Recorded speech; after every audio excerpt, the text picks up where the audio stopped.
अस्सलाम वालेकुम रहमतुल्लाहि व बरकातहू। आज हम बात करेंगे गौसे आज़म पर। मैं एक यतीम इल्म मौलवी साहब का क्लिप सुन रहा था और उससे किसी ने सवाल किया कि ये मिलाद हम क्यों मनाते हैं। आप ज़रा मेरी बात पे गौर करना। वो कहते हैं कि हम मिलाद मनाते हैं उनके साले सवाब के लिए, इस साले सवाब के लिए। अब देखें, अकल के अंदर को उल्टा नज़र आता है, मजनू नज़र आती है, लैला नज़र आता है।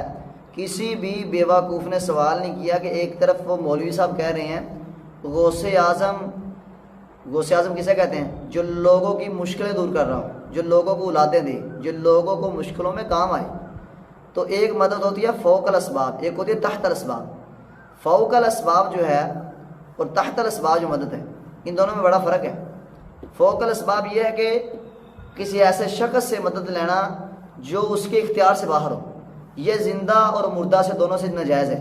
मसलन एक आदमी बड़ा है, उससे कहना यार मुझे बेटा दो, बेटा तो अल्लाह दे सकता है। हाँ, उससे मोटरसाइकिल ले लें, उधारे पैसे ले लें, इसे कहते हैं फ़ौकल असबाब, ये जायज़ है। एक है तहतल असबाब। तहतल असबाब जो मदद है वो दोनों तरह ही नाजायज़ है। ना आप मुर्दा से ले सकते हो, ना वो मुर्दा आपको कुछ दे सकता है, ना औलाद दे सकता है, ना रिज़्क़ दे सकता है। एक तरफ ये मौलवी साहब ने कहा कि ये गौसे आज़म है, दूसरी तरफ ये क्या कर रहा है, हम उसके साले सवाब के लिए मिलाद मना रहे हैं। तो मैं ये मौलवी साहब से ये कहूँगा, खुदा के लिए दीन को मत फ़रोख्त करें अपने पेट की खातर। ये दीन ये लोंडी नहीं है किसी की, ये दीन खालस है। इन्नद्दीन इंदल्लाहिल इस्लाम। तो अब गौसे आज़म कौन है? मैं गौसे आज़म की तरफ भी आता हूँ। काश इन मौलवियों ने अपनी आवाम को ये बताया होता कि आप कुरान का तर्जमा पढ़ें, आप बुखारी का तर्जमा पढ़ें, आप नमाज नबी भी पढ़ें, शायद अकल आ जाती। ये मेंढक के, ये कुएं के डड्डू, ये ख्वाजे का गवाह डड्डू, ये वो लोग सिर्फ सुबहान अल्लाह और अल्हम्दुलिल्लाह कहने वाले और लकीर के फ़कीर, इनकी तरबियत ही ऐसी कर दी गई है कि मौलवी साहब कां को अगर सफ़ेद कहते तो इन्होंने ये नहीं कहना कि दलील दे। तो आइए मेरे साथ दलील के साथ बात करें। मौलवी साहब, अगर आपको मेरी वीडियो मिले तो इसे सुने और इसका जवाब भी दें। गौसे आज़म बोलते हैं शेख अब्दुल कादिर जिलानी रहमतुल्लाह अलैह। उनके ये यारवीं मिलाते हैं उसके सारे सवाब के लिए कि जिनकी कोई मुश्किल नहीं हल हो रही, वो गौसे आज़म के नाम की यारवीं दे, ताकि हमारे पेट में जाए, अगला जाए या ना जाए, अगला जाए बाहर में। तो गौसे आज़म शेख अब्दुल कादिर जिलानी का नाम है। ये खुद सलफ़ सालेहीन के मनहज पर हैं। ये खुद अपनी किताब बुनियाद तालिबीन में कहते हैं कि मैं खुद सलफ़ सालेहीन के मनहज पर हूँ, मैं खुद अहले हदीस हूँ, अहले सुन्ना हूँ। तो आप यकीन करें कि ये अहले हदीसों का खा रहे हैं। ये अहले हदीसों के उलमा के नाम पर अपनी मिलाद मनाकर, अपने यारवीं मनाकर खा रहे हैं, और खाने वाले भी खामोश और खिलाने वाले भी खामोश। खुदा के लिए ये शिरक छोड़ दें। अगर नबी ने भी शिरक किया होता, ये देखें कुरान की आयत, लाइन अशरकता, प्यारे पैगम्बर जी, सूरत जुमर है। अल्लाह फरमाता, प्यारे नबी जी अगर आपने भी शिरक किया, लाइन अशरकता ला यहबतन्ना अमलुका वला तकूनन्ना मिनल खासिरीन, अगर आपने शिरक किया तो आपको भी खसारा उठाने वालों में तय कर दिया जाएगा। शिरक एक ऐसी इतना बड़ा गुनाह, जुल्म अजीम, ना इंसाफी, जुल्म।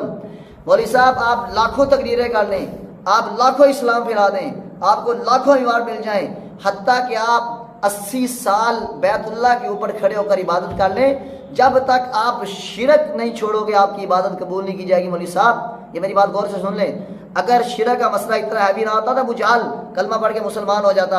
और अबू जहल के लिए भी, अबू जहल क्या था, सारा दिन बैतुल्लाह को देखता था, सारा दिन रात दिन बैतुल्लाह को देखता था। क्या था वो? मुशरिक था, बुतों को पूजता था। अल्लाह ने कोई अमल कबूल नहीं किया। इसलिए अपनी आवाम को गुमराह ना कीजिए, अपनी आवाम की अच्छी रहनुमाई कीजिए, उन्हें तहकीक की तरफ लेकर आएँ, उन्हें सर्च की तरफ लेकर आएँ। जितने भी लोग इन उलमा को सुनते हैं जो शिरक करवाते हैं लोगों से, मैं उनके साथ इल्तमास करूंगा, आपको अल्लाह ने अकल दी है, शऊर दी है। अगर आपको ये पता है ना कि ये मेरा ही घर है, तो ये आपको ये भी पता होना चाहिए कि कुरान क्या कहता है। आपको ये पता है कि 2 नंबर दूध और 1 नंबर दूध, 2 नंबर मोबाइल और 1 नंबर मोबाइल, 2 नंबर कपड़ा और 1 नंबर कपड़ा कहाँ से मिलता है। आपको ये भी पता होना चाहिए कि खालस कुरान की तलीम अहले हदीस देता है या कोई और देता है। कुरान का तर्जमा क्या कहता है, इमाम की बात को मानेंगे या अल्लाह की बात को मानेंगे। इमाम की बात को मानेंगे, या कुरान की बात को मानेंगे, या हदीस की बात को मानेंगे, या अपने वो मुल्ला जो पेट की खातर, जो चंद लुकमों की खातर दीन को फरोख्त कर देते हैं, और यतीमुल इल्म लोग ये डंके की चोट पे बैठ के तकरीर करते हैं, और ये अंदरी तौर से, अंदरूनी तौर से इनको पीछे से बजट मिलता है। बजट किस चीज़ का मिलता है कि खालस दीन को लोगों से दूर किया जाए। खालस दीन जो है, जो नबी और सहाबा ने हम तक पहुँचाए, इनसे लोगों को दूर किया जाए। तो इंशाअल्लाह ये दीन गालिब होने के लिए आया। बहुत टेढ़ी चोटी का जोर लगाया यहूदियों ने भी, ईसाइयों ने भी। बड़े बड़े लोग पैदा हुए दीन को ख़त्म करने के लिए, लेकिन यह दीन हमेशा अपनी जगह पे कायम और दायम रहा। कोई माँ ने ऐसा बच्चा नहीं जना जो इस दीन को ख़त्म कर सके, और कोई ऐसा बच्चा पैदा नहीं हुआ, कोई आलम ऐसा पैदा नहीं हुआ जो अहले हदीस के मनहज को ख़त्म कर सके। अल्लाह के नबी ने फरमाया था, एक जमात हक पर रहेगी, और वो वही जमात है जो मैं और मेरे सहाबा की जमात है। मेरे और मेरे सहाबा की जमात कौन सी है? तबा ताबईन की, सलफ सालेहीन की, मुहद्दिसीन की, और उसके बाद अहले हदीस जो हदीस और कुरान को मानने वाले हैं। हदीस और कुरान के अलावा उसके बाप की बात भी कुरान और हदीस के खिलाफ आ जाए, वो अपने बाप की बात को भी दीवार में मारेंगे और कहेंगे नहीं, हमें सबसे प्यार, सबसे ज़्यादा अगर मोहब्बत है तो अल्लाह और उसके रसूल के साथ है, और हम करते रहेंगे।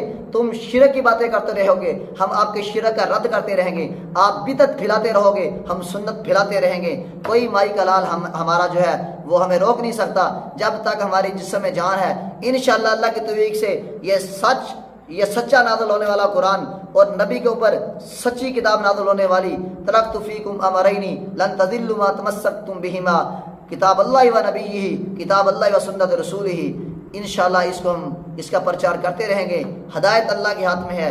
अगर हदायत किसी और के हाथ में होती तो अबू तालिब कब से मुसलमान हो जाता, अबू जहल कब से मुसलमान हो जाता। ये हदायत अल्लाह के हाथ में थी तो सलमान फारसी फारस से बिकता हुआ मदीने के बागों में काम करता हुआ मुसलमान हो चुका था, और बिलाल जैसा शख्स हबशा से चलता हुआ मुसलमान हो गया। अगर हदायत किस्मत में किसी और के हाथ में होती तो सबसे पहले नबी के चाचे ताए मुसलमान होते। इसलिए हमारा काम है बल्लिगु अन्नी वलो आया। लेकिन हम मौलवी साहब आपको यही बात कहेंगे, खुदा के लिए अपनी आवाम को गुमराह मत कीजिए, अपनी आवाम को जहन्नम का बालन मत बनाइए। ये दुनिया 4 दिन की दुनिया है, ये धोखे का सामान है, कोई आपके काम नहीं आएगा। आपके अमाल तोले जाएंगे। अगर शिरक पाया गया तो सब के सब ज़ाया कर दिए जाएंगे, चाहे आपने बैतुल्लाह में परवरिश क्यों ना पाई हो। अल्लाह ताला अमल की तौफीक अता फरमाए। जज़ाकुमुल्लाहु खैरा।